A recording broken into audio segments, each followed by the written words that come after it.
He approached a plastic surgery hospital director he knew, whose daughter was also a victim. Thus the director agreed to cooperate without a moment's hesitation. They performed extensive reconstructive surgery on Yunxi, giving him a handsome new face that fit the public's idealized image. The best-selling autobiography, I Am the Murderer, was actually ghostwritten by Officer Choi himself, based on the case files he had meticulously studied for over a decade. Confronted with the truth, the killer was briefly stunned, but quickly regained his composure. He let out an arrogant laugh, because even with his identity exposed, he remained certain that the 15-year statute of limitations had expired. The law could no longer touch him. However, Detective Choi played his final trump card. He played a crucial segment of Soo-yeon's final video, amplifying the news broadcast heard in the background. Forensic analysis of that news broadcast proved that Soo-yeon was murdered later than the police had originally determined. As on this updated timeline, there were still about 10 minutes remaining before the statute of limitations expired. The long-haired man's smile froze instantly. He finally realized he had walked right into Detective Choi's meticulously crafted trap. In a desperate attempt to humiliate the detective, he publicly mocked Soo-yeon by mimicking her kneeling and begging for mercy. Trying to stall for those final few minutes, Detective Choi was completely enraged. A gunshot suddenly rang out.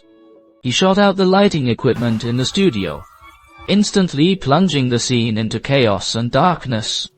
Amidst the confusion, the long-haired man grabbed Soo-yeon's mother as a hostage when she tried to attack him, used his agility to escape from the TV station. The Avengers lying in wait outside immediately sprang into action. Hunter drove a forklift, hoisting the killer's stolen car into the air. However, the killer managed to slip away in the chaos, yakking a delivery motorcycle and speeding off. Detective Choi gave chase, leading to a high-speed pursuit through the tunnel. Finally, Choi forced the motorcycle to a halt and engaged in a final brutal struggle. Fueled by years of hatred and rage, Detective Choi fought with overwhelming strength. He tightly wrapped a wire around the long-haired man's neck. Just as he was on the brink of suffocation, a swarm of police arrived and forcibly pulled the two apart. At this point, with the statute of limitations set to expire, in only a matter of seconds, the handcuffed long-haired man watched the seconds tick away, his face once again twisting into a triumphant, sinister grin. After all, the law was still on his side. Nearby, Lee Do-seo fired a glass shot intent on killing his enemy, but was restrained by the police. Soo-yeon's mother also pulled out a specially prepared poisonous pen, trying to assassinate the killer, but Choi Hyung-gyu intervened. He snatched the pen from his mother-in-law's hand, thinking that Choi as a police officer would protect him. Killer's smirk grew even more arrogant. However, Choi turned around and, under the killer's stunned gaze, he plunged the lethal pen into the man's heart without hesitation. The smirk vanished from the killer's face, replaced by a look of sheer, unbelievable terror. The poison took effect. Instantly he collapsed and died, foaming at the mouth. At the very moment the statute of limitations was about to expire, Choi Hyung-gyu chose to act as the family member of a victim. Taking the life of this demon with his own hands, he finally secured justice for all the innocent women,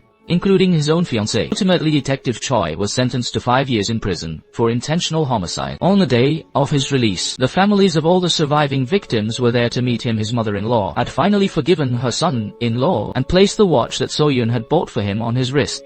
This case, which shook the nation, ultimately led to a landmark change in South Korean law. Shortly thereafter, the South Korean National Assembly passed a resolution. The statute of limitations for murder has been abolished. From now on, justice may be delayed, but it will never be denied again. Scar on Officer Choi's mouth, a symbol of both shame and obsession, can finally find a reason to heal. And that brings our story to an end. One can't help but admire the creative boundaries and critical spirit of South Korean cinema. This film boldly elevates a serial killer to the status of a national idol. Yet the most terrifying thing in the movie isn't the killer himself, but the cheering fans and the mercenary media. With biting irony, the film reveals how in an age of amusing ourselves to death, the media becomes a megaphone for the devil, and fanatical obsession becomes a breeding ground for evil. This film is more than just a tale of revenge. It is a mirror reflecting a pathological society. It forces the audience to consider, in an era of amusing ourselves to death, what is the true value of truth, morality, and justice. The film offers no easy answers. Instead, it leaves the audience to grapple with this dilemma. It makes us realize that true justice is rarely black and white. It is fraught with gray areas, often accompanied by immense sacrifice and agonizing choices. Confession of Murder acts as a potent dose of reality. It jolts us awake from the stupor of entertainment, urging us to look past the halo of celebrity and examine the hidden truth. When tragedy is turned into entertainment and blood into traffico, and when repentance becomes a commodity, the bizarre world depicted in the film is actually not far from our own reality. Alright, that's it for today's story. May you all find success in your endeavors and see your wishes come true. Don't forget to like and follow. I'll see you in the next one.